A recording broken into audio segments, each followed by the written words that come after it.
बिस्मिल्लाहिर्रहमानिर्रहीम अस्सलाम वालेकुम स्टूडेंट्स। इस वीडियो के अंदर फेडरल बोर्ड के प्रैक्टिकल एग्ज़ामिनेशन की डिटेल पे बात करेंगे। काफ़ी सारे स्टूडेंट की तरफ से क्यूरीज़ आ रही हैं कि प्रैक्टिकल एग्ज़ाम किस तरह होगा।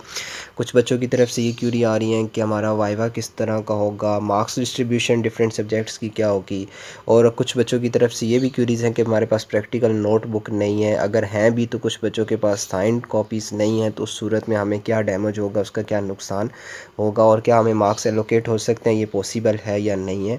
और अगर हमें प्रैक्टिकल के रिलेटेड कुछ चीज़ें ना आती हों तो उसका हम पे क्या इम्पैक्ट पड़ेगा, तमाम पॉइंट्स को डिस्कस करेंगे। तो सबसे पहले मार्क्स डिस्ट्रीब्यूशन पे बात करें और साथ नोटबुक की चीज़ों को डिस्कस करेंगे। तो आपके सामने एक मैंने मॉडल पेपर ओपन किया हुआ है। ये बेसिकली फ़िज़िक्स का मॉडल पेपर है। फ़िज़िक्स का मॉडल पेपर को आपको देख के अगर आप बायो के हैं, आप केमिस्ट्री के हैं, आप फ़िज़िक्स के, इन तीनों चीज़ों पे यही रूल अप्लाइड होगा, यही मार्क्स डिस्ट्रीब्यूशन होगी, यही प्रैक्टिकल नोटबुक के मार्क्स होंगे। तो अगर आप के सामने फ़िज़िक्स किया है तो ये आप रूल जो है बिल्कुल केमिस्ट्री और बायो पे भी इम्प्लीमेंट कर सकते हैं। तो आपने याद रखना है कि आप लोगों के फ़िज़िक्स, बायो एंड केमिस्ट्री तीन सब्जेक्ट जो हैं इनके मार्क्स डिस्ट्रीब्यूशन प्रैक्टिकल की 30 मार्क्स होती है, 15 marks from first year and 15 marks from second year. तो इसके अंदर बेसिकली जो हैं दो सेक्शंस होते हैं, section A and section B. और section A and section B के अंदर आपको बेसिकली तीन तीन क्वेश्चन नज़र आ रहे हैं। सेक्शन ए में भी तीन क्वेश्चन है और सेक्शन बी में भी तीन क्वेश्चन है। इन तीन क्वेश्चन में से आपको एक एग्जामिनर क्वेश्चन एलोकेट करेगा हर सेक्शन में से, वो आपको उसको इम्प्लीमेंट करना पड़ेगा और उसके आपको हर सेक्शन के 10 मार्क्स मिलेंगे। तो टोटल मार्क्स आपके यहाँ से 20 एलोकेट हो जाएंगे। उसके बाद आपके सामने है वाइवा। वाइवा के मार्क्स लास्ट में आपको नज़र आ रहे हैं कि 5 मार्क्स हैं। 5 मार्क्स का आपका वाइवा कंडक्ट होगा जिसमें आपसे बेसिक क्वेश्चन किए जाएंगे अपने रेलिवेंट सब्जेक्ट के। ठीक है, अगर आपको उनकी बेसिक डिटेल्स पता हुई, आपको चीज़ों के बारे में आइडिया हुआ तो आपको मार्क्स असाइन कर दिए जाएंगे। और कुछ टाइम ये होता है कि आपसे बिल्कुल क्वेश्चन नहीं भी पूछा जाता, आपसे पिछली क्लास के मार्क्स पूछे जाते हैं और मार्क्स की बेस पे भी आपको आपको आपको मार्क्स असाइन कर दिए जाते हैं। उसके बाद नोटबुक की बात करें तो नोटबुक के मार्क्स जो हैं टोटल 5 मार्क्स हैं। तो अगर किसी बच्चे के पास नोटबुक नहीं है तो उसको 5 मार्क्स उसके कट होंगे।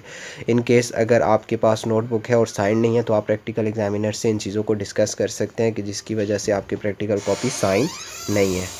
स्टूडेंट सम सिचुएशन में ये होता है कि किसी बच्चे के पास अगर नोटबुक नहीं भी है और अगर प्रैक्टिकल एग्जामिनर से वो अपनी चीज़ों को डिस्कस करता है तो उसको मार्क्स जो है प्रैक्टिकल एग्जामिनर सम केसेस में असाइन भी कर देते हैं। तो इस पॉइंट को भी आपने याद रखना है। तो स्टूडेंट आप, आई होप कि ये फ़िज़िक्स का आपको क्लियर हो गया होगा। आप फिज़िक्स, केमिस्ट्री, बायो पे यही रूल इम्प्लीमेंट होता है। अगर हम बात करें कंप्यूटर साइंस के पेपर में, तो अगर आपका कंप्यूटर साइंस सब्जेक्ट है तो उसमें जो मार्क्स डिस्ट्रीब्यूशन है वो 50 मार्क्स हैं। 25 marks from first year and 25 marks from second year. इसके अंदर सेक्शन 1 के मार्क्स जो हैं वो 10 है और सेक्शन 2 के मार्क्स 20 हैं। 2 क्वेश्चन अटैम्प्ट करने होंगे। और सेक्शन 3 जो बेसिकली सेकंड ईयर की बुक है जिसमें से 3 प्रोग्राम दिए हुए हैं, सी के या सी प्लस प्लस के जो भी आपके पास है, तो उसमें से आपको 2 क्वेश्चन जो है वो अटैम्प्ट करने होंगे 5 मार्क्स के। इसी तरह आपके वाइवा के मार्क्स यहाँ भी 5 हैं और नोटबुक के मार्क्स भी 5 है। अगर किसी बच्चे के पास नोटबुक नहीं है, कोई इशू है, तो आप प्रैक्टिकल एग्जामिनर से उन चीज़ों को डिस्कस करके मार्क्स अचीव कर सकते हैं।